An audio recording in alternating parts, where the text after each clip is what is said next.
Well, not that he could ever really be great, you understand. Oh, is that so? And in the name of St. Bridget, why not? Well, all of the really great cornet players were Irish.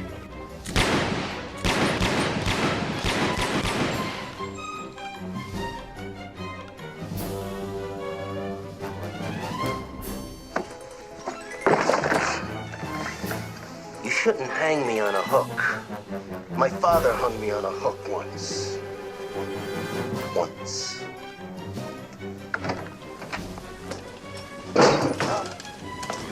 A, B, C. A always B, B, C closing. Always be closing. Always be closing. Fire! Fire! Boom. Sorry, you okay? Starting the show off with a bang. Yep. Oh, he's been on it. He's had more sleep than I have. I don't know why. I've had a lot of sleep. So. I've not enough. I'm Mark. I'm Tom. And we are the Cinemaniacs. So, not a terribly busy week, but 2 weeks from now, we will not be on next week, right? So 2 weeks from now, expect us not to be rambling and jipping and jiving because we'll have that long. No time for jibber jabber. No, none of that stuff. No time for love, Dr. Jones. That's as right. it were. Yeah, next week. Yeah, it's easy for you to say, I guess. This week, we had only one. Just one. It's Keene Cinemas, for whom we think, or whom we think. And then we had the usual number plus one I added on video. That's true. I was able to go to the Colonial Theater's screening of Jumanji this really? weekend. I was out of town at the time, but I really wanted to see that. What was the turnout like? They say about 500. Wow, really great. I sat on the floor. The floor was almost completely full. Upstairs reports sources have revealed to me that upstairs was probably 3/4 full. Okay. And that's a 900-seat theater, so that's really good for anything for them.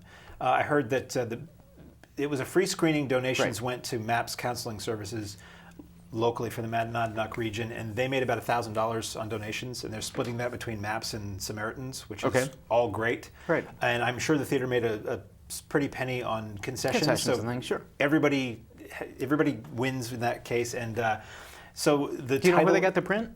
You I was wondering if they got it donated sure. or if somebody owned it, or it's not. It wasn't a print. I know that. Oh, wasn't okay. I'm guessing it was Blu-ray. Right. Simply because it looked okay. It didn't look razor sharp. I mean, mostly what they're doing there is DCP now, and that stuff looks and sounds great. The audio was a little quiet. Sounds like it was from the center channel, and the image was a little bit dimmer, a little bit softer than what I've seen there theatrically. So I'm going to guess it was a consumer video. But what a great day for it. But the place was packed. Ages 8 to 80, as they say. Thunderous applause when the title comes on screen. Thunderous applause when Keene first comes on screen. Screaming, whistling, and applause when Robin Williams first appears. Sure. End credits come up. His name comes on screen. Standing ovation. It was and throughout the movie, riotous laughter whenever anything funny. I'd forgotten how funny that movie is. It was a bit more serious than I had expected when it first came out. It has a dark tone to it, right? too. And so initially, when I first saw it, I wasn't crazy about it. And then, as I'm sure everybody's doing, my sons and I rewatched it a week or so ago, and it was really funny. So I gave it a bad rap, but again, Williams, what a great body of work that he'd done, and I think it's terrific that the Colonial was able to do that. It was great. Everybody who was there left with a big smile on their face, and it was a really good time. So I just wanted to put that. That's good. That's the supplemental. That's to pad out the theatrical portion of the exactly of the right. show today. So what did you see in the theater? Well, I guess we'll get into that. I actually saw this before it even premiered. No, really. I guess it was in short release, and that's why I went to see it, because I tend to be short. And then again, our friends at Keene Cinemas had it opening this past Friday. The story of here. I like to hypothesize. We all put ourselves in the character's situation. That's one of the fun things about when you're watching a movie, is you put yourself in your character's situation. So I was wondering in this one that I'm a brilliant musician and I want to go to Juilliard, but I'm kind of torn. Do I go to Juilliard and pursue my musical career, or do I pursue my love interest? And so I go ahead and take a trip with my family, and I have a horrible car accident. And I'm lying out in bed, and I'm able to walk around like a ghost. And the big question becomes, do I go into the hereafter, or do I have to decide if I stay? That's a trailer that really, the only thing you don't see in that trailer is her answer. Right, And you exactly. can pretty much guess it from the trailer. Right, you probably can.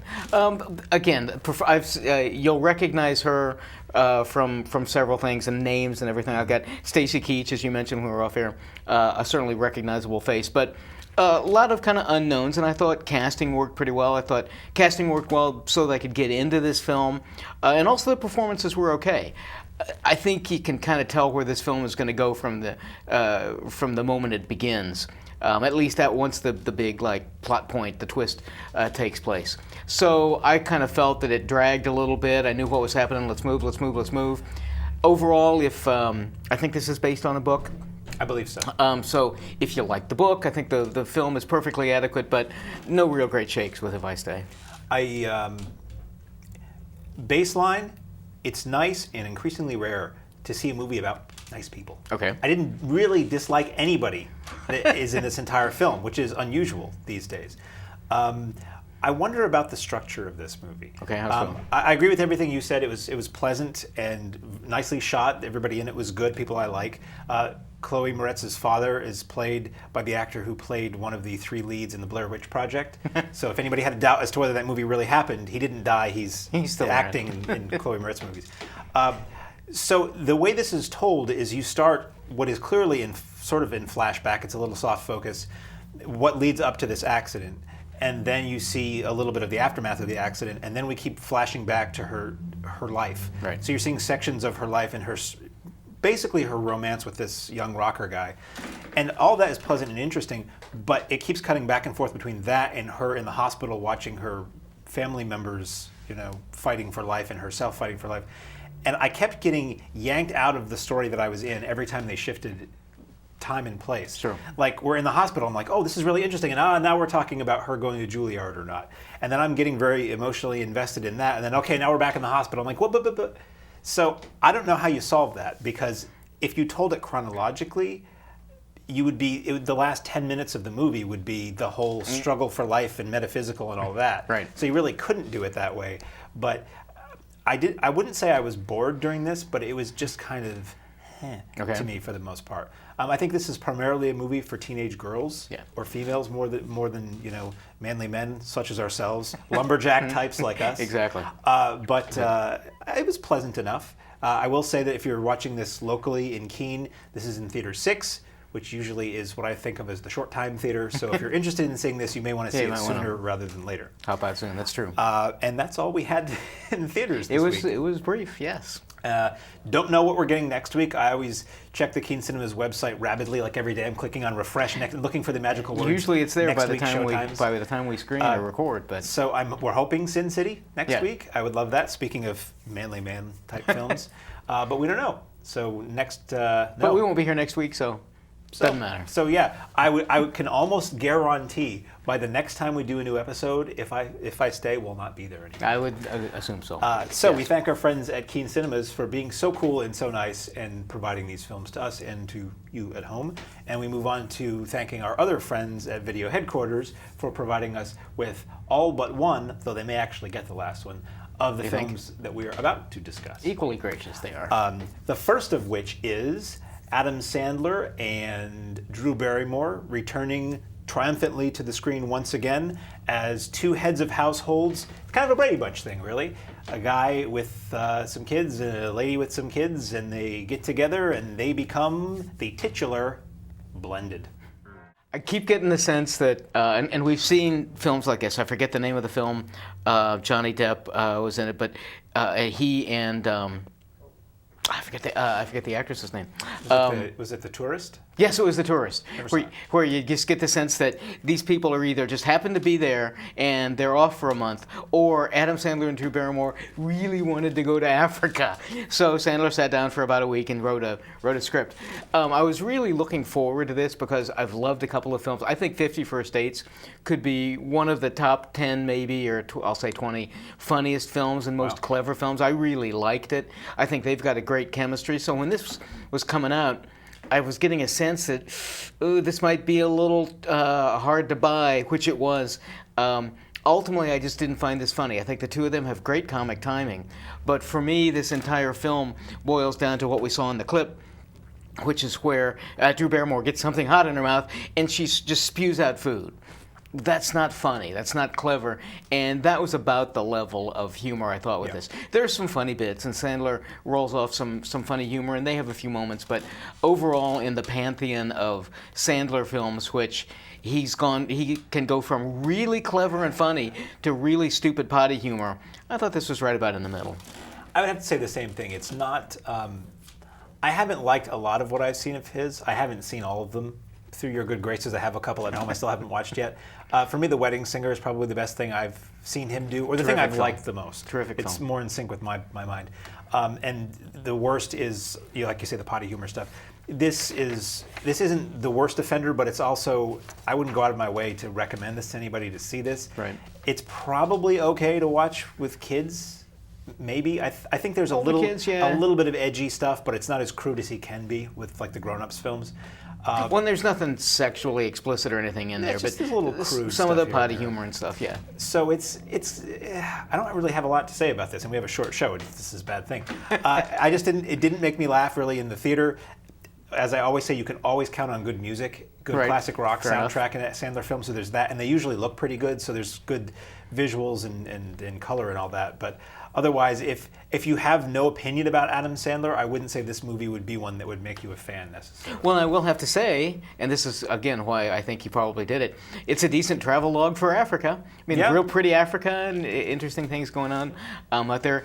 There's some strange supporting characters that pop in and out, people who happen to work at the resort. Who I didn't find funny either. Right, in the long run, just kind of very strange. Like super cartoony, weird. They have some, I actually tended to almost enjoy the over-the-top super cartooniness of it because the rest of it was so lame. So, again, I tend to like Sandler. I like Barrymore. So in their area, I thought it was okay. If viewers happen to like them, I think they'll enjoy it. Probably. But it's not one of those things that I'm going to, like you say, The Wedding Singer, like Happy Gilmore. You know, everybody should go see this because it's really This clever. wouldn't be the one you hand to somebody to educate them about this person. Right, and impress them on our filmic taste. I wouldn't say that. Well, if you happen to work in a dystopian, we've been using that word a lot over the past month or so. Dystopian London, you can have some trouble. You got to get your boss to believe that you're really working hard, but you're just kind of a milquetoast. You're sort of a wallflower. What you really need is to find somebody who's got all the oomph and all the get-go that you really need. And wouldn't it be nice if he looked exactly like you? Well, you need to go look for the double. Face Thief, the movie. That's right, exactly what you need. Boy, I didn't like this so much. I'll agree with you. This was one it's rare that Cricket watches movies with me, but she was like, hey, let's give this one a shot. So we put it in, and about 15 minutes in, she looked at me and she said, I think I'm okay with this now. And I said, that's fine. And up to that point, I was okay with okay this, and then she's leaving. She was like, I've had it. That's right. So we popped in and watched a different one instead. Okay. And then I finished this off yesterday, and I did not. At the point we shut it off, I'm like, oh, this is kind of quirky and weird and interesting. And then it just maintained that level of quirky and weird, but it did not become any more comprehensible. You got to have a thread going through it. It was really hard to understand what was going on, and it was like weird for weirdness' sake. Right. And I'll steal a little of what you were saying this time. It was like very much a Terry Gilliam Brazil kind of movie, very much Eraserhead kind of style. Very dark and weird, and things happen that don't seem to make any sense, and characters are just bizarre and just kind of come and go and fleeting. It has a little bit of a Fight Club element to it in a way, and ultimately when it ends, you're no farther into understanding what happened than you were while you were watching it. Very interesting cast. A lot of British comedians playing it straight in this movie, and some American actors like Wallace Shawn and Kathy Moriarty and things like that. But generally, I find Jesse Eisenberg a little grating, a little annoying, just his style. Right. And at first, this film was odd and intriguing enough that I thought that would overcome my not loving him so much. But ultimately, it didn't. And he's the main focus, and you get two of him, so one of them is a little bit different. But this is really weird. This is based on a Dostoevsky novel. What a surprise. So I guess that's a license to be strange. But I'm sure there is an audience for this movie. People who like really oddball, quirky, strange, slightly disturbing films, which I would fall into that category a lot of the time. But for me, this one it just never came together. Right. I was expecting this to be, again, with Eisenberg, and he's a very niche actor. He's been terrific in a couple of things. Obviously, The Social Network, he was brilliant, and it was like it was written for his delivery style. Zombieland was wonderful, and that's quirky. So I was looking forward to this. I knew nothing about it, but took a look at the back cover when they gave it to us, and I was about half an hour through it. I was, I got a lot of things to do. I don't know. Life's too short. Right, but my younger son was watching it with me, and again, nothing even really bad. I don't even recall what this was rated, but well, it's got to be R because there were several F-bombs. Basically, you could take like one scene out, and it could be a PG. But very dark, very grim, and just style for style's sake. It really, I thought this film was just dying to be Brazil. You mentioned Fight Club, so many of these things. And I think with most films, we've seen a couple of movies recently that completely destroy my concept. If my younger son is watching something with me and he asks me a question about what's going on, first of all, I'll usually say, we've been watching this, I've seen the same film, I don't know. And this one I said, I have no idea what this movie is about. But I'll usually say, Walter, what are movies designed to do? And the answer is, they're designed to answer your questions. But under the skin, the double, I have no idea what's going on. And those two films, and this one in particular, just seem to be about, let's do the strangest, weirdest thing and make the audience not have any idea what's going on. And you can't hold me that whole time. You and I are kind of forced. It takes a lot to make me, especially when we're doing the show, to make me not watch a movie, to stop halfway through it or something like that. So we're kind of forced to watch the whole thing. But boy, early on, you've got to have, you can entice me with quirkiness for about 10 or 15 minutes. But after that, it's just an exercise in futility. And either I don't understand what's going on and you're making me feel dumb, or we're smart enough to realize that this movie is only about trying to be impressive with how quirky it can be. And unfortunately, that's what I thought. It looked great, had a wonderful look to it. Very interesting style. But just kept one of my hallmarks that I always say if I'm talking about screenwriting or something like that is, don't reference movies that are better than yours. And so many of these friends and I have a little saying. We used to have this thing called "You know your movie sucks when," and one of those is never reference a better movie. Right, so, exactly. Yeah. So this one just brought to mind so many other better films. If you're a huge Eisenberg fan, and he unfortunately he kind of walks through it. He doesn't have a lot to do. You might enjoy it, but overall, I just thought this was at the end. I had no idea what really happened. I couldn't, say for the life of me what actually occurred, and I just said, what a waste of my time. Unfortunately, so sorry, Jesse. That's just the opinion. England. The two guys. Yep. Speaking of two guys, yes, I'm sure two guys are involved with the making of this film, and a whole lot of ladies too. We have a return to a magical, mystical land where lollipops and fields of poppies grow. Afghanistan. No, this is no time for jibber jabber. This is Legends of Oz, Dorothy's Return. Any blind. Oh, you can say that. Yeah.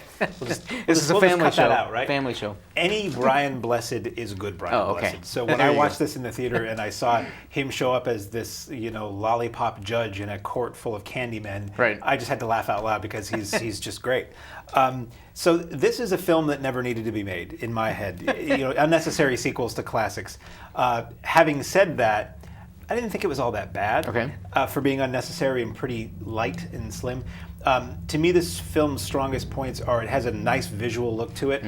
Stepping back one step or two, the animation is really pretty basic. Yes. This looks like the kind of animation you see in very basic, quickly put together reenactments of crime scenes. It's very floaty and cheap looking. But that aside, the production design is beautiful. Like the landscapes and the sets, if you want to call it that, virtual sets and all that. And the color scheme is the kind I like. It's candy colors blazing at you. It's heating those rods and cones right up. Music is fairly forgettable. It leans a little bit toward the Broadway style of music, but it is, like the original Wizard of Oz, has music, everything. This takes place moments after the original Wizard of Oz. They shift Dorothy's time period to the modern day, but otherwise the family is dealing with the aftermath of the tornado, and much more time has passed in Oz. So her three friends from the original film ring-a-ding-ding and yank her back to the future, back to the past or whatever. And she's fighting this evil jester, voiced by Martin Short, who's trying to get the Wicked Witch's broom to take over Oz. So it's more epic battle scenes and all that. But she forms an alliance with Marshall Mallow. It's like this candy world. Right. And there's this big battle toward the end where they're using like weapons fashioned from candy that are shooting gumdrops and stuff. And I just thought it was really clever how they did all that. Right. So this is, I mean, obviously this is fine for kids. There's very little profanity and disembowelings that I recall in the film. And again, you know, seriously reach for The Wizard of Oz. If you're going to show a kid an Oz movie first, don't let this be their foundation of Oz knowledge. Right. But I thought it was pretty harmless and okay. I think it's a good point that you mentioned that even if, you know, you could show this to a kid, but they'd have, you know, not that you're going to lose a lot, but I think you'd still enjoy it a lot more if you'd already seen The Wizard of Oz. What kid hasn't seen The Wizard of Oz? If you're going to show a movie, you're fairly familiar with that. So I do think that would, the kids would benefit from that. This clearly a kid's film. I don't think there's much there for the adults. As you say, lots of pretty colors, so that kept me going. A little bit of clever wordplay, but that's about it. Right. Really. My favorite part, Martin Short is fun. His character is fun. Even if you don't happen to be a Martin Short fan, I think the character is over the top and bouncy and ebullient and clearly steals the show. If you remember the sequel to Cloudy with a Chance of Meatballs, Cloudy with a Chance of Meatballs 2. Yeah. We both complained about they would make these little references to clever little things and then boom, move on. You wouldn't have time to think about it, and they felt so forced. This one, finally, I think, kind of did it right. You're talking about the candy world and all the clever little things that go on. The Great Wall of China, and it's teacups in a row. I thought it was really clever. Very clever, very fun, and this is a positive comment, not a negative comment. I just wanted more of that. I thought that was really, really fun and clever. Unfortunately, it's kind of stuck in one little section of this film. Ultimately, my comment is basically to agree with you. You know, famous voices: Kelsey Grammer, Jim Belushi, Dan Aykroyd, doing a lot of these voices. Nothing noticeable. I don't. You know, I was listening for them, and so they don't necessarily stand out. The characters all kind of pretty mundane. I was certainly thrown off. You mentioned that it takes place almost immediately after The Wizard of Oz when Dorothy got back, but they do set it in almost present day. So I was thinking we're still back in 1939, but then the evil landlord comes up and is going to take it away to create a development. He drives up in like a 78 Chevy or something. I'm like, what? So I did strangely get thrown out off a little bit of it. But that's a bit much to ask from this film, which is really pretty much just for the kids. Completely unmemorable songs, so nothing from that. If you got an hour and a half and your kid wants to watch something, nothing wrong with it, but certainly nothing memorable. Not crazy about it. It'll look really good if you have a nice big TV. Yes. Speaking of another film that looks really good, terrific production design, we'll talk about all of that kind of technological stuff. But Royal Navy Admiral is doing a little extracurricular activity and happens to have an illegitimate mixed-race child. Unfortunately for the area around there, this mixed-race child has a lot going for her. She's got a head on her shoulders, and she wants to be really as much of an equal as possible. Does this sound really familiar? Well, if not, take a look at this trailer, and it might just ring a bell. Oh, out it goes. Very sudden ending. Yes, it was. It was surprising. Performances are all pretty good. I didn't think our lead was, I'm going to steal it again from you, was necessarily that strong, but I think if you put somebody stronger in the role, and I hate to say it, but she's in everything under the sun anymore, and I love her, Zoe Saldana would overpower the film and overpower this role. You wouldn't buy her as a fairly shy character in the beginning. Right. So I thought overall performances were good. Had a wonderful look to it. It's just beautiful. Beautifully shot and everything like that. But I didn't know what film I was watching. I didn't know if this was a race, a film about equal rights, if it was a love story. It would just kind of bounced all over the place. If you like, and again, it's based on, it's partially true, based on a true story. So if you like historical dramas, I think you'll probably enjoy this. Performances overall are kind of fine. You'll recognize a few actors here and there, but not so much that they pull you out of the story. So I didn't know much all about this. I'd seen the trailers and ended up liking Belle. I liked her, but I liked the movie quite a bit, but just didn't think it stood out from a lot of the other films that it reminded me of. I agree with everything you said. We don't fight much on this show. Well, one of these days we'll. Once in a while. Everything you just said. Generally, I'm not drawn toward period costume pieces like this because I figure they'll be inaccessible or dull, and a lot of times they're not. A lot of times there was a movie called what was it? Was it The Duchess? It was a Keira Knightley film that I dreaded watching, and I watched it, and it was so filled with like intrigue and drama. I'm like, wow, this is like something you'd see on, it's like a primetime soap, but they just are wearing uncomfortable clothes. This one, as I was watching this at times, I'm like, oh, this is why people don't like these movies. Part of it is the dialogue and the style of speaking and the slower pace, but for me, the biggest thing was that lack of strong focus. I mean, all of the little things it was talking about were interesting. The love story, the person's finding their sense of identity, the race issue. Then it became partially a historical legal drama, which was interesting what they were talking about. I never knew about that. And some things are said that I was just saying off air, that there's a speech that the young lawyer makes that really should be excised from this movie and run as a PSA on every channel all the time.